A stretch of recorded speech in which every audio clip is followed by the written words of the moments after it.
It is dangerous to do that, nobody should try this because it may separate you for good.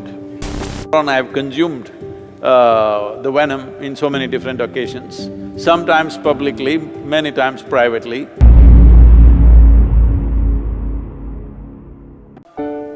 At one time I died because of a snake bite.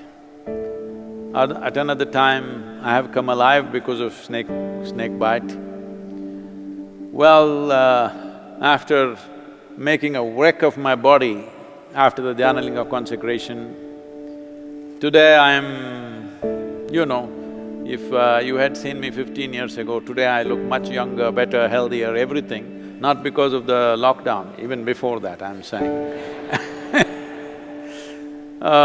Snakes' venom and snakes' connections with me have always been the source of strength for me. Why these snakes?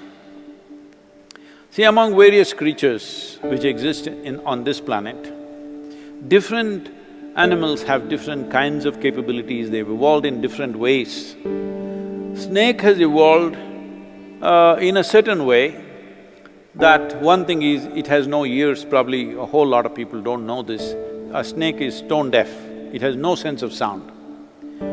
So it has its whole body to the ground. Probably a snake did not develop 4 legs, mainly because it has no ears. I've caught hundreds of snakes right from the age of 6, 7 years of age, and I know how quick you have to be to catch a snake. And he's doing this without legs, no legs, but look at his locomotion, how it is, how efficient it is on the terrain that he is on. It is possible that he developed a very keen sense of feeling everything because he has no ears.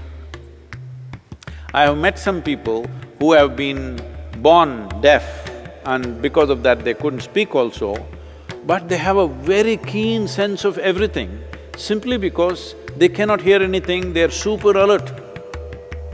So snake became super alert like this, so alert, it started perceiving things in ways most people cannot perceive. These are times when, always for some reason I have some understanding now of that, but always I went for long meditations only in the afternoons. Everybody would do it in the morning or evening or night, but for me, afternoons were the best time. Somewhere around 2:45, 3 o'clock if I sit, till 7 in the evening I will be sitting somewhere in one jungle. If I simply sit there, after a few hours if I open my eyes, there would be 5, 10 cobras right there in front of me, all waiting for me to open my eyes. No other creature will come like this. They simply have a perception. The moment you transcend your physical nature even a little bit, if you show that sign, they will be there. So one thing that I found was, because I've been bitten by them early on, but later on I've consumed the venom in so many different occasions, sometimes publicly, many times privately. So when I took this, I clearly know it brings a separation between you and your body, just like that. It is dangerous to do that, nobody should try this because it may separate you for good. It does. If you don't take care of it, it will do that. But venom is not poison. There is a difference between venom and poison.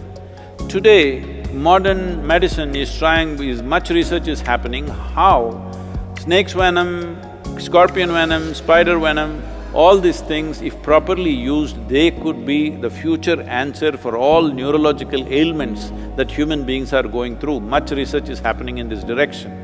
Why this is so is, see, our neurological system, the complexity and sophistication of our neurological system is what is giving us such a profound experience.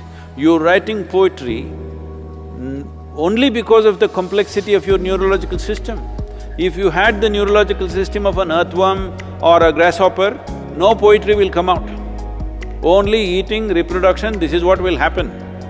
This whole thing of experiencing life in a certain way with a certain sensitivity and be able to express this, all this is because we have the most complex neurological system. And this venom triggers the neurological system in a certain way. Well, when it comes to death, why snake bite, it works differently.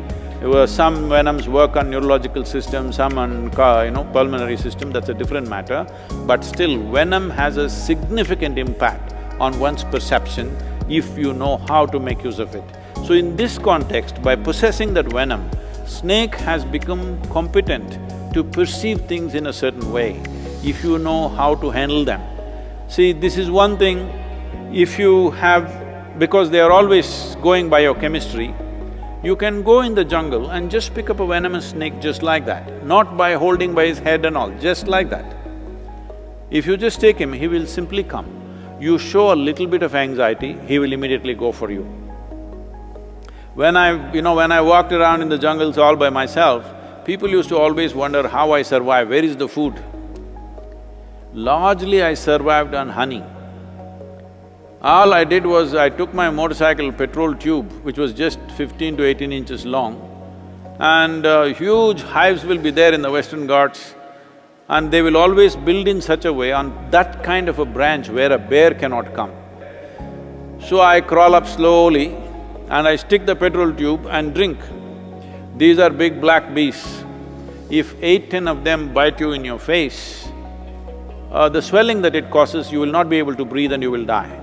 If you open your mouth and if it bites inside your mouth, just one will do, it will kill you. All these creatures which have venom have a special capability of perception.